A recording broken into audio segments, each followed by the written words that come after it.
waxaan ku bogaadinayaa wasiirka iyo wasiir-xigeenka DG-gaba inay hogaaminayaan barnaamijka dib-u-eegista siyaasadda qaranka Jamhuuriyadda Somaliland iyagoo waxyaabahaas lahaayeen ka dhiman yihiin ku kabaya adeega caafimaadku waa xuquuq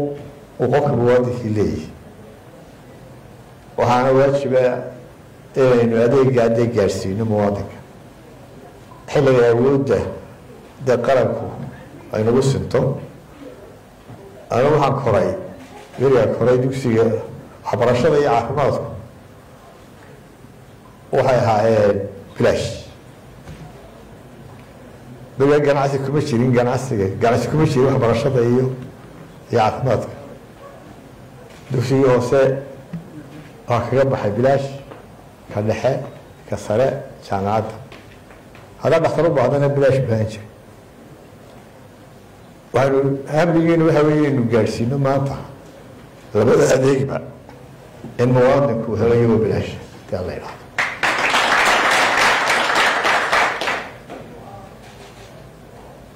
waxaan uga mahadnaqayaa wasaaradda dadaalka ay samaysay iyo dhakhaatiirta ay dul eegtay iyo kuwii ay furtay iyo adeegyada ay gaadhsiisay ee ambalaasyada ka mid yihiin marka shacbigan waxaan soo jeedinayaa inay iyaguna ku dadaalaan inay gacan ka geystaan iyo dadka wax haystaaba adeega caafimaadka inay iyaguna qayb ka qaataan waxaynu u baahan nahay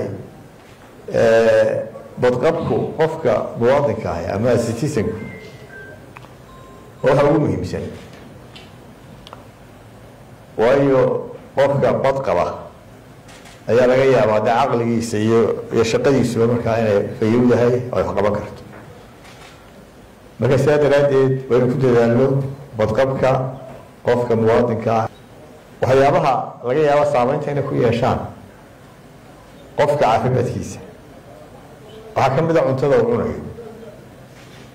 iyo dawada uu cunayo dhibaatooyin badan baa laga sheegaa beryahan dambe markay dadku dibadda u baxaan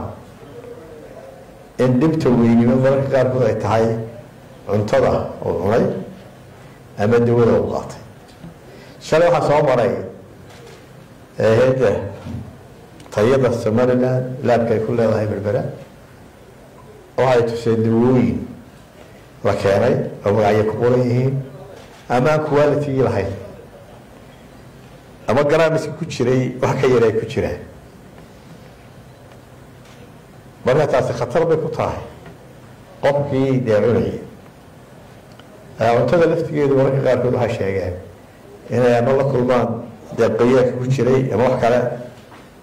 cuntada laftigeedu waxay u baahan tahay inaynu hubinno waxaan soo arkay runtii laabab casri ah oo fara badan oo qaarna aan weli la rakibin qaarna rakibnaayeen waxaan ku bogaadinayaa hay-addaasi inay dee dadaashay laakiin dee berbero unay joogtaa laababkeeda yaallaan soo saas maaha dawadii meel baabuday ka soo gelaysaa madaarka hargeysi ka soo gashaa xuduudaday ka soo gashaa laakiin dadka dee gudaha yaalla ama farmasiyada yaalla ama eeda iibiya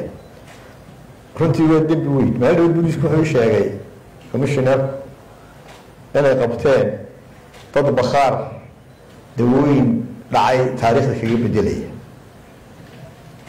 waa dembi weynkaas wax loo dul qaadan karana maaha dadka waxaa ka baaxusharaynaya ilaahay ka baqda oo haddii laydin qabtana waa laydin ciqaabaya ciqaab weyn baa laydin ciqaabaya cuntaduna waa lamid cunto dhacday ama aan dee qualitigeedu fiicnayn insha allah waxaan ku dadaali doona ina hubinno waayo qofkii dawadii aad siinaysay waxba u tari mayso ama adeegii caafimaad aad siinaysay waxba u tari mayso hadduu raashinka uu cunayaana uu khalad yahay dawada u qorteen sii saxahayd aanu helin marka dee qofku ma helayo caafimaadkii u baahnaa waxaynu u baahan nahay adeega caafimaadka inaynu daadejinno aynu gaadhsiino degmooyinka iyo gobollada emergencysku waxayna barayaan in adeegaasi ay khasab tahay inaynu daadejino nabadgelyadu caafimaadka aad bay u saameynaysaa waxaa sida mashkiladda ugu weyn bee caafimaadka challenge-ka ku ah waa dadkii soo dhaawacmay ee dhibaatadu gaadhay xanuunada caadiga marka laga tago dadka baahiyaha gaarkii waxay leeyihiin xuquuq la siman dadka kale iyaguna inay helaan weeye hooyooyinku iyaguna ahmiyad gaara bay inoo leeyihiin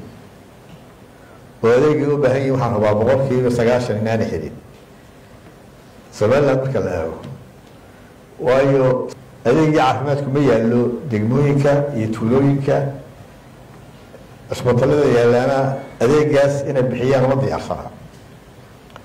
cidna ku canaanamayna taas awooddeena ku xidhan laakiin waynu dadaallo siyaasadda imika aynu wadnana waa inay ka soo baxdo natiijadeeda waxa la qabanayo dowladdu waxay ku dadaali doontaa inta ugu badan ay fulin karto inay fuliso hadday sanadka fulin kari weydo ka dambe ay fuliso hadday kaas labaad fulin weydo ka saddexaad fuliso haddii aan la yidhaahdo diyaar baan u nahay in la iswaafajiyo ballanqaadyadii aanu samaynay siyaasadda horumarinta qaranka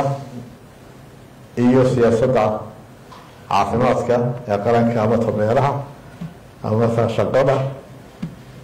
iyo dhammaan ama biyaha ama dowladaha hoose ama isgaarsiinta